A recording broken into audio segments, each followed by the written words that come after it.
Alright, let's dive into something that's been buzzing in the tech world lately: Google's massive AI shakeup. But here's the thing, this isn't just about org charts and executive moves. It's about politics, ethics, and the future of AI. So, let's break it down. First off, Google has always tried to position itself as the mature, steady player in the AI race. You know, the adult in the room. But this recent reshuffle, it feels like the facade is cracking. Personally, I think what's happening behind the scenes is way more interesting than the official PR statements. Google's leaders are talking about future success, but if you read between the lines, there's a lot of tension brewing. Take Demis Hassabis, the head of Google DeepMind. He's stepping back from day-to-day operations to focus on AGI and long-term research. Sounds noble, right? But here's where it gets juicy. Hassabis has always been more interested in the science of AI than its commercialization. And in a world where AI is increasingly about shipping products fast, that's a mismatch. What many people don't realize is that this move could be a sign of his influence waning. Google's leadership might be sidelining him in favor of a more product-focused approach. If you take a step back and think about it, this raises a deeper question: is Google sacrificing its research-driven ethos for short-term gains?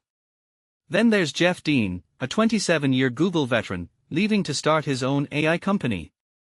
Now, this is huge. Dean wasn't just any employee, he was a moral compass within the company, speaking out against things like AI surveillance and autonomous weapons. His departure feels like more than just a career move. One thing that immediately stands out is the timing. Google recently signed a deal with the Department of Defense, which could allow its AI to be used in ways Dean publicly opposed. Coincidence? I don't think so. What this really suggests is that ethical conflicts are tearing at Google's core. Here's where it gets even more fascinating: Dean isn't alone. 3 other top AI researchers are leaving with him. This isn't just a brain drain, it's a moral exodus. A current Google employee called it the vestiges of Google's idealism dying out. Ouch. But if you ask me, this is about more than idealism. It's about the soul of AI. Are we building this technology to advance humanity, or are we selling it to the highest bidder, even if that bidder wants to use it for mass surveillance or lethal weapons? What makes this really interesting is how it ties into the bigger AI landscape. Google is seen as the most successful of the tech giants in AI, but it's still playing catch-up with OpenAI and Anthropic. The pressure to ship products faster is real, and that's creating internal friction. A former Google employee said there's more internal competition now than in the last decade, especially around AI products. But here's the kicker: speeding up product launches often means cutting corners on ethics. And that's a trade-off Google seems willing to make. From my perspective, this shakeup isn't just about leadership changes, it's about Google's identity crisis. Are they a research-driven company pushing the boundaries of science, or are they a product-focused giant chasing profits? And more importantly, where do ethics fit into all of this?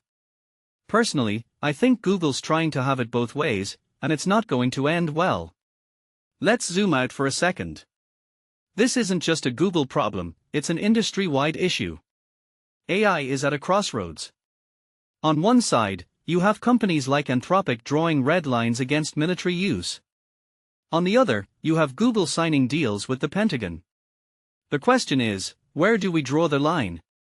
And who gets to decide?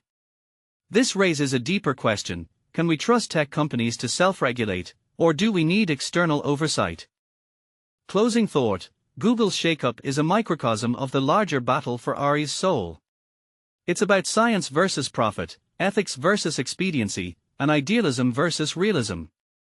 As we watch this play out, I can't help but wonder, what kind of future are we building with AI? And more importantly, who's in the driver's seat?